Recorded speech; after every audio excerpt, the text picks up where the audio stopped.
শিক্ষার্থীবৃন্দ, অনলাইন ক্লাসে তোমাদের সকলকে স্বাগতম। আমি সাগর হোসেন। আজকে আমরা এই যে বাকি অংশ ইংরেজিতে করবো, এই যে এখান থেকে লোকাল রেজিডেন্টস জয়নাল আবেদিন, এইটুক আমাদের এর আগের অংশটুকু ইংরেজি করা হয়েছিল, আর একটু বাকি ছিল, তাই এটুকু আমরা দেখি কতটুকু ইংরেজি করা যায়। তো চলো শুরু করা যাক। বলতেছে লোকাল রেজিডেন্ট জয়নাল আবেদিন এ হলো সাবজেক্ট। তো ইনি একজন ব্যক্তি। এর মানে হলো যে লোকাল মানে স্থানীয়, রেজিডেন্ট মানে বাসিন্দা, তার মানে স্থানীয় বাসিন্দা, তার নাম হলো জয়নাল আবেদিন। এই সাবজেক্টটা ইনি সেইড বলেছিলেন, তাই পাস্ট ইনডিফিনাইট টেন্সে আছে, তাই না?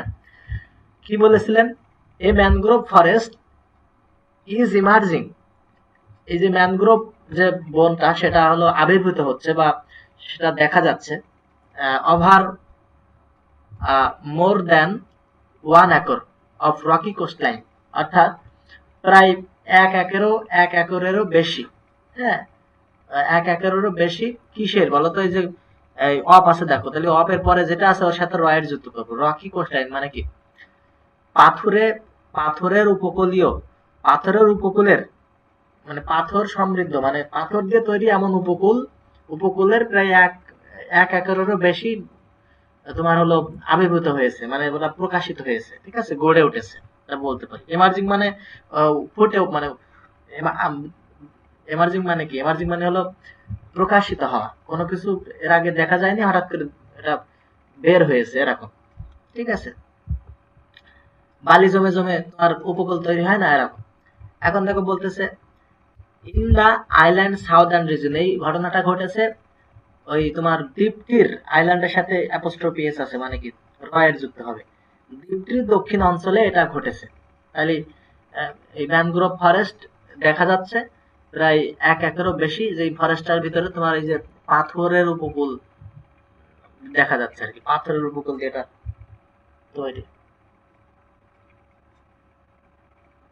আচ্ছা, যার মধ্যে একটা নাম হলো দিয়ার মাথা, ঠিক আছে, দিয়ার মাথা। আচ্ছা, এটা একটা হলো চর, আমরা চর বলতে পারি, চরের নাম আর কি। এমডি জমির উদ্দিন, আর এরা পজিটিভ দেওয়া আছে, পজিটিভ ইন পোস্টমেন্ট, deputy director of the department of environments of Cox's Bazar office, অর্থাৎ কক্সবাজার কার্যালয়ের এই যে পরিবেশ অধিদপ্তরের যে পরিচালক, ডেপুটি পরিচালক, তিনি হলো তিনি বলেছিলেন উইথ টুরিস্ট অ্যাক্টিভিটিস, মানে কি হলো তোমার পর্যটক কর্মকাণ্ডের ব্যাপারে তিনি বলেছিলেন, and battery powered vehicles restricted, এবং তিনি এই যে ব্যাটারি চালিত যে যানবাহন গুলো আছে সেগুলো প্রতিরোধের কথা তিনি বলেছিলেন, ঠিক আছে। অ্যাটলিস্ট 7 to 8 কিলোমিটার অফ বিচের প্রায় 7 থেকে 8 kilometre along the islands south east and West, অর্থাৎ দ্বীপটির দক্ষিণ এবং পশ্চিম অঞ্চল বরাবর প্রায় 7 থেকে 8 কিলোমিটার এলাকা have seen an accumulation of C shells, ওই তোমার শামুকে ভরা, শামুকের ওই যে খোলসে ভরা, যে ওগুলোতে আবৃত ছিল, ওগুলো জমা পড়েছে আর কি।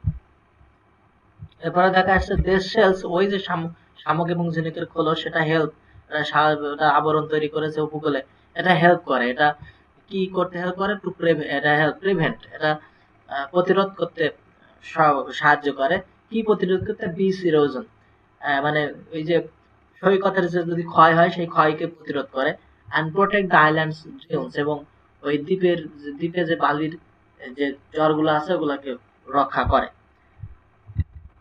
প্রিভিয়াসলি, এর পূর্বে, এরও আগে, লোকাল স্থানীয়রা কালেক্টেড সংগ্রহ করেছিল অ্যান্ড সোল্ড বিক্রি করেছিল দেশ শেলস, ওই শামুক ঝিনুকের খোলসগুলো, টু ট্রেডার্স মানে ব্যবসায়ীদের কাছে। হু মানে যারা, যারা মানে ওই ব্যবসায়ীরা, ইউজ দেম ওইগুলোকে ব্যবহার করতো, দেম মানে ওই ওই তোমার হলো শামুকের এই শেলস গুলাকে বোঝানো হয়েছে, শামুকের খোলস গুলোকে, ওগুলোকে তারা ব্যবহার করতো টু মেক শোপিস তৈরি করার জন্য, অ্যান্ড জুয়েলারি, এবং বিভিন্ন গহনা তৈরি করার জন্য, জুয়েলারি তৈরি করার জন্য। এরপর আসছে দেখো, হি সেইড ড্রোনস, তিনি বলেছিলেন, কি বলেছিলেন? যে ড্রোনস ওয়ার ইউজড, ড্রোন ব্যবহার করা হয়েছিল, এটা পাস্ট ইনডিফিনাইট টেন্সের প্যাসিভ ভয়েসে আছে। ড্রোনকে ব্যবহার করা হয়েছিল কি করতে? টু লোকেট, লোকেট মানে স্থান খুঁজে বের করার জন্য, কোন স্থান, যে স্থানে ওয়েস্ট ডিপোজিট, আবর্জনাগুলো জমে আছে, এমন স্থানগুলো খুঁজে বের করার জন্য ড্রোন ব্যবহার করা হয়েছিল। আর এই ড্রোন ব্যবহার করা হয়েছিল যা leading to the collection of over 930 kilometres of West, যা প্রায় 930 কিলোমিটারের আবর্জনার প্রায় 930 কিলোমিটার জুড়ে একটা স্তূপ বা কালেকশন তারা পেয়েছিল। কোথায়? In a clean up operation, এই তোমার হলো পরিষ্কার বা পরিচ্ছন্নতা অভিযানে তারা পেয়েছিল। দ্যাট বিগান অন ফেব্রুয়ারি 12, যেটা ফেব্রুয়ারি মাসের 12 তারিখে এটা শুরু হয়েছিল। এরপরে দেখো বলতেছে around 90% of the waste consisted of chip packets, polythene bags and biscuit wrappers. এই আবর্জনাগুলোর ভিতরে 90%ই তোমার এই যে গঠিত হয়েছিল বা এগুলো ছিল আর কি। চিপসের প্যাকেট ছিল, পলিথিনের ব্যাগ ছিল, এবং বিস্কিটের যে মোড়ক থাকে অর্থাৎ প্যাকেট বলতে পারি, সেটা তারা ছিল। তিনি আরো বলেছিলেন, the number of olive ridley turtles, এই যে কচ্ছপের সংখ্যা আর কি, হ্যাঁ, কচ্ছপের সংখ্যা কামিং টু দ্য আইল্যান্ডস, যেগুলো দ্বীপে আসে, টু লেকস, ডিম পাড়তে যে কচ্ছপগুলো আসে সেগুলো বাড়তেছে। অ্যান্ড আর্টিফিশিয়াল লাইটস, একটা কৃত্রিম যে বাতি, অ্যান্ড লাউড স্পিকারস, এবং যে সাউন্ড বাসগুলো, এগুলো মেজর ডিফারেন্স ফর টার্টলস, এগুলো ডিটারেন্স ফর টার্টলস, এই কচ্ছপদের জন্য এটা একটা বাধা বা প্রতিবন্ধকতা, যেটা হ্যাভ বিন রেস্ট্রিক্টেড, এটা আসলে রেস্ট্রিক্ট করা হয়েছে, মানে এটা বন্ধ করে দেওয়া হয়েছে। ঠিক আছে, এগুলো ব্যবহার করা যাবে না, এই যে আর্টিফিশিয়াল লাইটস, লাউড স্পিকার, এগুলো ব্যবহার করা যাবে না। এরপর দেখো অথরিটিজ আর অলসো প্রোটেক্টিং, কর্তৃপক্ষ বৃন্দ রক্ষা করছে, এটা প্রেজেন্ট কন্টিনিউয়াস গেছে, সাবজেক্টের পরে মেজর ভার্বের সাথে আইএনজি আছে। দ্য টার্টলস, কচ্ছপগুলোকে, এন্ড দেয়ার এগস, ওদের ডিমগুলোকে, ফ্রম স্ট্রে ডগস, যে ভবঘুরে যে কুকুরগুলো আছে, স্ট্রে ডগস মানে ভবঘুরে কুকুর, সেগুলো থেকে আক্রমণ থেকে রক্ষা করার জন্য এগুলা তারা রক্ষা করছে। দ্যাট প্রিভিয়াসলি অ্যাটাক দেম, এগুলো আগে যেগুলো আগে আক্রমণ করেছিল আর কি, ওই কুকুর হলো তোমার ভবঘুরে কুকুরগুলো তোমার এই কচ্ছপের ডিম এবং কচ্ছপগুলোকে আক্রমণ করতো, সেগুলোকে এখন রক্ষা করা হচ্ছে বা রক্ষা করছে কর্তৃপক্ষরা। ভ্যারিয়াস স্টাডিজ, অনেক বিভিন্ন ধরনের গবেষণা, হ্যাভ আইডেন্টিফাইড, বিভিন্ন ধরনের গবেষণায় পাওয়া গিয়েছে। হ্যাভ আইডেন্টিফাইড মানে এখানে শনাক্ত করা হয়েছে বা শনাক্ত করেছে বা পাওয়া গিয়েছে 1076 species of biodiversity Saint Martin's, অর্থাৎ সেন্ট মার্টিনের প্রায় জীব বৈচিত্র্যের প্রায় 1076 প্রজাতির এখানে আবিষ্কৃত, প্রজাতির প্রায় জীব এখানে আবিষ্কৃত হয়েছে বা পাওয়া গিয়েছে, যার মধ্যে ইনক্লুডিং মানে মধ্যে থাকা, যেগুলোর মধ্যে রয়েছে কোরালস, হ্যাঁ, তারপরে সিউইড, তারপর turtles, shellfish, marine fish, birds, mammals and crabs. এগুলো ক্রাবস মানে কি? ক্রাবস মানে কাঁকড়া, ম্যামালস মানে স্তন্যপায়ী প্রাণী, হ্যাঁ, মেরিন ফিশ মানে সামুদ্রিক মাছ, বার্ডস পাখি, এগুলো আর কি।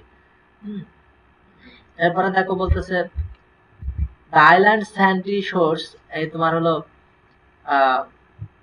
এই কোরালস মানে কিন্তু তোমার প্রবাল, ঠিক আছে, যে পলিজমে যেগুলো হয় মানে প্রবাল, ঠিক আছে, শৈবাল ছত্রাকের বলতে পারি প্রবাল।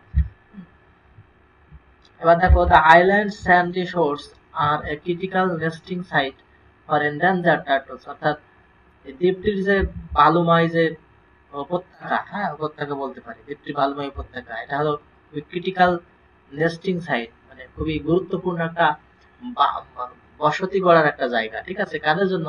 আর এন্ডেঞ্জার্ড টার্টলস, এই যে বিপদগ্রস্ত যে কচ্ছপ আছে তাদের জন্য। এন্ডেঞ্জার্ড মানে বিপদগ্রস্ত, আর টার্টলস মানে কচ্ছপ, বিপদগ্রস্ত এখানে অ্যাডজেক্টিভ, টার্টলস হলো মূল নাউন। তো বিপদগ্রস্ত কচ্ছপদের জন্য এটা বাসা বাঁধার জন্য একটা বা থাকার জন্য একটা ভালো জায়গা।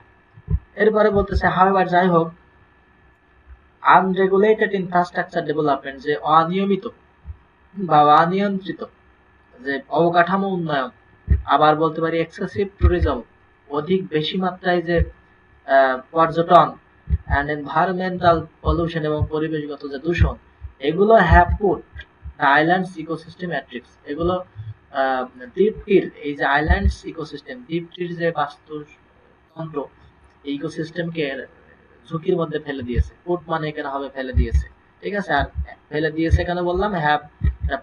হ্যাভ আছে, তারপরে পুট মানে কি, এটা হলো ভার্বের পাস্ট পার্টিসিপল অবস্থায় আছে, এটা প্রেজেন্ট পারফেক্ট টেন্স, তাই ঝুঁকির মধ্যে ফেলে দিয়েছে, ঠিক আছে, দিয়েছে খেয়েছে গিয়েছে এই ধরনের আর কি, দিয়েছে, এই ফরম্যাটে রাখতে হবে। এরপরে দেখে বলতেছে টু প্রোটেক্ট দ্য আইল্যান্ডস, এই আইল্যান্ডকে রক্ষা করতে হলে, এখন ইনফিনিটিভ এখানে আছে, টু গো মানে যেতে, টু ইট মানে খেতে, তেমনি হবে টু প্রোটেক্ট মানে রক্ষা করতে। কাকে রক্ষা করতে? দ্য আইল্যান্ড, ওই আইল্যান্ডটাকে রক্ষা করতে। এই যে অথরিটিস কর্তৃপক্ষ সেট নির্ধারণ করেছে, সরি সেট এটা পাস্ট ইনডিফিনাইট আছে, নির্ধারণ করেছিল বা নির্ধারণ করে বললেও হবে, পাস্ট না, সেট সেট সেট এটা প্রেজেন্ট হয় পাস্ট হয়, এখানে আমি দেখে বুঝবো কি করে? এই যে পরে একটা ভিজিটস আছে, ভিজিটস যেহেতু আছে তাহলে প্রেজেন্ট ইনডিফিনাইট, তার মানে এখানেও প্রেজেন্ট ইনডিফিনাইট আছে, অথরিটিস তার পাশে প্লুরাল, এই জন্য এস বাই এস হয় নাই। তো কর্তৃপক্ষ নির্ধারণ করে একটা deadline of January 31 for tourist visits this ইয়ার, এই বছরে টুরিস্টদের ভিজিট করার জন্য 31 জানুয়ারি শেষ দিন হিসেবে, বা এটা মেয়াদ এখানে উল্লেখ করে দেওয়া হয়েছে, নির্ধারণ করে দেওয়া যায় আর কি।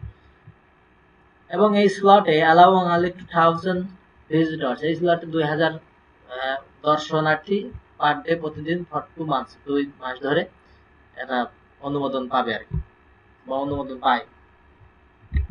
ইন প্রিভিয়াস ইয়ার্স, বিগত বছরগুলোতে দ্য আইল্যান্ড রিমাইন্ড ওপেন, এই দ্বীপটা উন্মুক্তই থাকে ফর টুরিস্ট, পর্যটকদের জন্য। কখন থেকে কখন? From October to April, October থেকে এপ্রিল পর্যন্ত, এখানে এই টু মানে হবে পর্যন্ত, ঠিক আছে। আমি এখানে র্যান্ডমলি ইংরেজি করতেছি, বিকজ একটা পেপারের বা পত্রিকার ইংরেজি করতে হলে আসলে টেন্স মেনটেন করতে গেলে ইংরেজিতে সেই ভাবটা আসলে বজায় থাকে না, তাই টেন্স মেনটেন না করে যে মেইন ভাবটা ইংরেজি প্যাসেজ তুলে ধরতে চাচ্ছে, সেই ভাবটা ফুটিয়ে তোলাটাই মুখ্য বিষয়। তো যাই হোক, অক্টোবর থেকে এপ্রিল পর্যন্ত এই আইল্যান্ডটা খোলা উন্মুক্তই থাকে দর্শনার্থীদের জন্য, পর্যটকদের জন্য বিগত বছরগুলোতে। With over 5000 visitors arriving daily, যেখানে প্রায় 5000 দর্শনার্থী প্রতিদিন সেখানে যেত আর কি।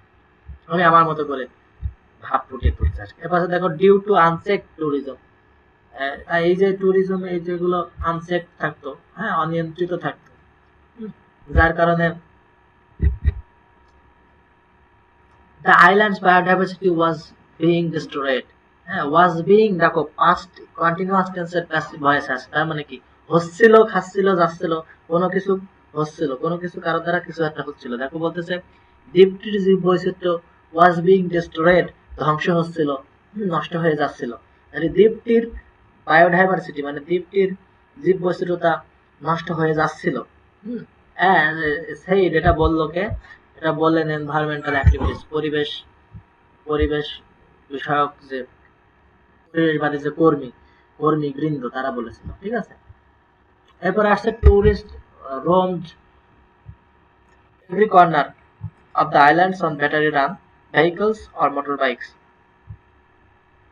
বাসে পর্যটকরা রোমড মানে ঘোরাঘুরি করতো, ঠিক আছে, ঘোরাঘুরি মানে চক্কর দেওয়া আর কি। এভরি কর্নার প্রত্যেকটা কোনায় কোনায় অফ দ্য আইল্যান্ডস, ঠিক আছে, দ্বীপটির প্রত্যেকটা জায়গায় তারা এই যে পর্যটকরা হলো তোমার ঘোরাঘুরি করতো। অন ব্যাটারি রান ভেহিকলস, অর্থাৎ ব্যাটারি চালিত যানে করে চড়ে আর মোটর বাইক অথবা মোটর বাইকে করে তারা এটা করতো। যা হুইস, ওই যে মোটর বাইকে চড়া বা ওই যে ব্যাটারি চালিত যানবাহনে চলা, এই ব্যাপারটা হুইস ড্যামেজড, হুইস বলতে ওইটা ড্যামেজড নষ্ট করে দিয়েছিল the beach and the mangrove forest, ওই সৈকতকে বা ওই হলো ম্যানগ্রোভ বনকে নষ্ট করে দিয়েছিল, যে ড্যামেজড পাস্ট ইনডিফিনাইট টেন্স, ঠিক আছে। এর পরে বলতেছে they also took away snail and oyster shells, এগুলো দে অলসো বলেছে, they also took away snail and oyster shells, এগুলো আরো নষ্ট করে দিয়েছে তোমার এই যে শামুক এবং ঝিনুকের যে খোলসগুলো, এগুলোকেও নষ্ট করে দিয়েছে, ধ্বংস করে দিয়েছে, ঠিক আছে।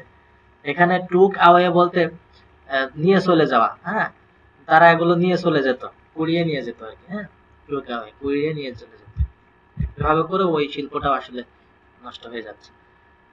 লাস্ট ইয়ার বিগত বছর বা গত বছর, লাস্ট ইয়ার মানে গত বছর, কনজারভেশনিস্ট মানে যারা সংরক্ষণ সংরক্ষণ সংরক্ষণকারীগণ, ঠিক আছে, রক্ষণকারীগণ, ঠিক আছে, সংরক্ষণকারীগণ যারা রক্ষণাবেক্ষণকারীগণ বলতে পারি, তারা কালেক্টেড সংগ্রহ করেছিল অ্যারাউন্ড 1400 টার্টল এক্স, প্রায় 1400 কচ্ছপের ডিম সংগ্রহ করেছিল ফ্রম 13 টার্টলস, 13টা কচ্ছপ থেকে 1400 কচ্ছপের ডিম সংগ্রহ করেছিল। হ্যাঁ, দিস ব্রিডিং সিজন, এই যে প্রজননের যে সিজনটা বা মৌসুম, যে এখানে দিস ব্রিডিং সিজন বলতে আমরা এখানে এটা এভাবে বলতে পারি যে এই প্রজনন মৌসুমে, যদিও এখানে ইন কথা নেই, তারপরে ধরে নিতে হবে, এটা এই পত্রিকার ইংরেজির ভাব আর কি, বুঝে নিতে হবে।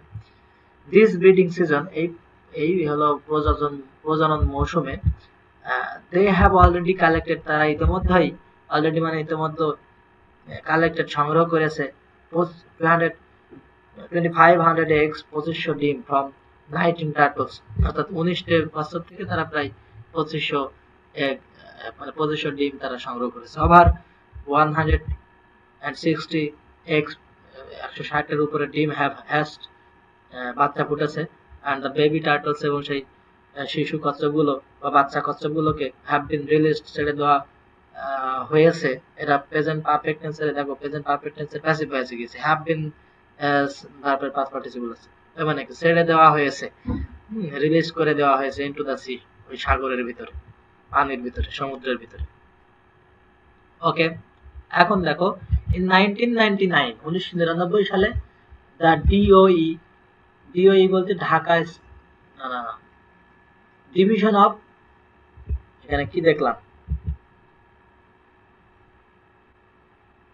হ্যাঁ, ডিপার্টমেন্ট অফ এনভায়রনমেন্ট, ঠিক আছে, ডিওই মানে ডিপার্টমেন্ট অফ এনভায়রনমেন্ট। আচ্ছা, তাহলে 1999 সালে দ্য ডিওই মানে বন বিভাগ, পরিবেশ বিভাগ, ডিপার্টমেন্ট অফ এনভায়রনমেন্ট, পরিবেশ বিভাগ ডিক্লেয়ার, ঘোষণা করেছিল সেন্ট মার্টিনস কে an ecologically central area, critical area, মানে বাস্তুগতভাবে হলো এটা একটা গুরুত্বপূর্ণ জায়গা, বাস্তুতান্ত্রিক ভাবে এটা একটা গুরুত্বপূর্ণ জায়গা, ভৌগোলিক ভাবে বলতে পারি, ঠিক আছে। অন জানুয়ারি মাসের 4 তারিখে 2023 সালের জানুয়ারি মাসের 4 তারিখে দ্য এনভায়রনমেন্ট মিনিস্ট্রি, পরিবেশ মন্ত্রণালয়, এই মিনিস্ট্রি মানে মন্ত্রণালয়, একটা নাউন, এনভায়রনমেন্ট হলো এখন এখানে অ্যাডজেক্টিভ হিসেবে ব্যবহার হয়েছে, যদিও এনভায়রনমেন্ট নাউন বাট অ্যাডজেক্টিভ হিসেবে ব্যবহৃত হয়েছে। পরিবেশ মন্ত্রণালয়, কোন মন্ত্রণালয় সম্পর্কে অতিরিক্ত তথ্য দেওয়া হয়েছে এনভায়রনমেন্ট, পরিবেশ দ্বারা, যারা ডেজিগনেটেড। তাহলে 2023 সালের 4 জানুয়ারি পরিবেশ মন্ত্রণালয় ডেজিগনেটেড, মনোনীত করেছিল বা চূড়ান্ত করেছিল 1743 স্কয়ার কিলোমিটার, 1743 বর্গ কিলোমিটার অফ দ্য বে অফ বেঙ্গল, অর্থাৎ বঙ্গোপসাগরে প্রায় 43 বর্গ কিলোমিটার এলাকাকে, হ্যাঁ, তারা ডেজিগনেটেড করেছে, চূড়ান্ত করেছে, মনোনীত করেছে adjacent to Saint Martins as a marine protected area, অর্থাৎ সামুদ্রিক সংরক্ষিত এলাকা। মেরিন মানে সামুদ্রিক, অ্যাডজেক্টিভ, প্রটেক্টেড মানে সংরক্ষিত, এটা অ্যাডজেক্টিভ, এরিয়া মানে এলাকা, এটা নাউন। সামুদ্রিক সংরক্ষিত এলাকা হিসেবে সেন্ট মার্টিনকে বা সেন্ট মার্টিনের সংশ্লিষ্ট যে বে অফ বেঙ্গল মানে বঙ্গোপসাগরের প্রায় 1743 বর্গ কিলোমিটার যে এলাকা, সেটাকে পরিবেশ মন্ত্রণালয় কি করেছে, মনোনীত করেছে, ঠিক আছে, সংরক্ষিত এলাকা হিসেবে ঘোষণা করেছে। এবার যাই হোক, এই যে হাবিবুর রহমান, তার পরিচয় দেওয়া হয়েছে, a former member of Saint Martin's union Parishad, এই সেন্ট মার্টিন ইউনিয়ন পরিষদের একজন প্রাক্তন সদস্য বা সাবেক সদস্য। তিনি বলেছিলেন সাম মার্জিনালাইজড পিপল, কিছু প্রান্তিক জনগণ, কিছু গরিব মানুষ, গ্রামের মানুষ, আর ব্রেকিং কোরালস, তারা হলো এই পলি মাটিগুলো, মানে এগুলো ভেঙে ফেলছে ইনটু স্মল পিসেস, ছোট ছোট টুকরো করে ফেলছে, to sell as construction materials. এই কোরালস মানে হলো এমন পলি যেটা হলো পাথুরে পলি, ঠিক আছে, সেটাকে ছোট ছোট অংশে খণ্ড করে করে কনস্ট্রাকশন ম্যাটেরিয়ালস মানে নির্মাণ শিল্পের যে ম্যাটেরিয়ালস হিসেবে ব্যবহার করছে, উপকরণ হিসেবে ব্যবহার করছে। ম্যাটেরিয়ালস মানে উপকরণ, বিল্ডিং নির্মাণ বা অন্যান্য কনস্ট্রাকশন নির্মাণ কাজে এই পাথরগুলো তারা ব্যবহার করছে। যাই হোক, এবার আসছে দেখো লোকাল পিপল, স্থানীয় যে জনগণ, অ্যান্ড হোটেলিয়ার্স, এবং যারা হোটেলের মালিক, স্থানীয় জনগণ এবং হোটেলের মালিকগণ, আর বাইং, কিনছে দ্য স্টোনস, ওই পাথরগুলো, যেগুলো স্টোনস স্পার্ম ব্রেকিং দ্য কোরালস, কোরাল ভেঙে যে স্টোন গুলো হচ্ছে সেটা কিনছে কারা? স্থানীয় লোকেরা এবং হোটেলিয়ার্সরা। এরপর আসে দেখো, দে আর ডুইং দিস, তারা এগুলো করতেছে because their income has dropped significantly, তাদের ইনকাম কমে গিয়েছে বা তাদের ইনকাম হারিয়ে গিয়েছে, due to the restrictions on tourism, অর্থাৎ পর্যটনে যে রেস্ট্রিকশন দেওয়া হয়েছে, নিষিদ্ধ প্রতিবন্ধকতা সৃষ্টি করা হয়েছে, রুলস রেগুলেশন নিয়ম নীতি করে পর্যটনের উপর বিধিনিষেধ দেওয়া হয়েছে, যেগুলো রেস্ট্রিকশন আর বিধিনিষেধ, তো তার কারণে তাদের ইনকাম কমে গিয়েছে ওই অঞ্চলের মানুষদের, যার কারণে তারা এগুলো করতেছে আর কি। কোরাল ভেঙে ভেঙে পাথর তৈরি, ছোট ছোট পাথর করে তারা স্থানীয় লোকজন এবং হোটেলিয়ার্সদের কাছে বিক্রি করে দিচ্ছে, তো তারা এগুলো কিনছে। হি সেড, তিনি বললেন, তিনি মানে কে বললেন? এই যে হাবিবুর রহমান, উনি বললেন। এরপরে আসো দেখো, they are doing this, sorry এটা তো বললাম, despite the tourism curbs, এই যে ট্যুরিজম মানে পর্যটক, আর কার্স মানে বিধিনিষেধ, এই যে পর্যটক বিধিনিষেধ দেওয়ার কারণে, ডেসপাইট মানে হলো সত্ত্বেও, সত্ত্বেও, হ্যাঁ ডেসপাইট মানে সত্ত্বেও, এই যে ট্যুরিজম বিধিনিষেধ দেওয়া সত্ত্বেও, পর্যটন বিধিনিষেধ দেওয়া সত্ত্বেও, মেনি লোকালস, অনেক স্থানীয় লোকজন, কন্টিনিউ ফিশিং, মাছ ধরেই যাচ্ছে, হ্যাঁ, ড্রাইং ফিশ ফর ট্রেড, কি কি করছে? মাছ ধরছে এবং ওই ড্রাইং ফিশ গুলো বাণিজ্য করছে, ঠিক আছে, অ্যান্ড কাল্টিভেটিং ভেজিটেবলস, এবং শাকসবজি চাষ করছে, অ্যান্ড ওয়াটারমেলনস, তরমুজ চাষ করছে, ফর দেয়ার লিভলিহুড, তাদের জীবিকা অর্জনের জন্য। এইভাবে করে আমরা, আর এই তো হয়ে গেছে, হ্যাঁ গতদিন শেষ হয় নাই, তাই আজকে আমি একটু বেশ একবারে স্রেফ ইংরেজি করে দিলাম, অত খুব একটা ভালো বোঝায় নাই, ঠিক আছে। ঠিক আছে, নেক্সট দিন আমরা বোঝাবো হয়তো ভালো করে, নতুন একটি পত্রিকা নিয়ে ছোট ছোট ইংরেজি করব। আমাদেরকে সেন্টেন্স যখন ইংরেজি করব, এই সেন্টেন্সের টেন্স অনুযায়ী যে মানে হয় সেই মানে নেওয়ার থেকে ওই টেক্সট দ্বারা, ওই প্যাসেজ দ্বারা কি ভাব ফুটিয়ে তোলা হচ্ছে বাংলাতে, সেই ভাব ফুটিয়ে তোলাই হলো মুখ্য বিষয়। পত্রিকা ট্রান্সলেশন করার সময় আমরা এই ভাবানুবাদকে ফুটিয়ে তুলবো, ঠিক আছে, এটাই হলো ট্রান্সলেশনের আসল নিয়ম। তো ঠিক আছে, সকলে সে পর্যন্ত ভালো থাকো, নতুন একটি ভিডিও আসার জন্য আসসালামু আলাইকুম।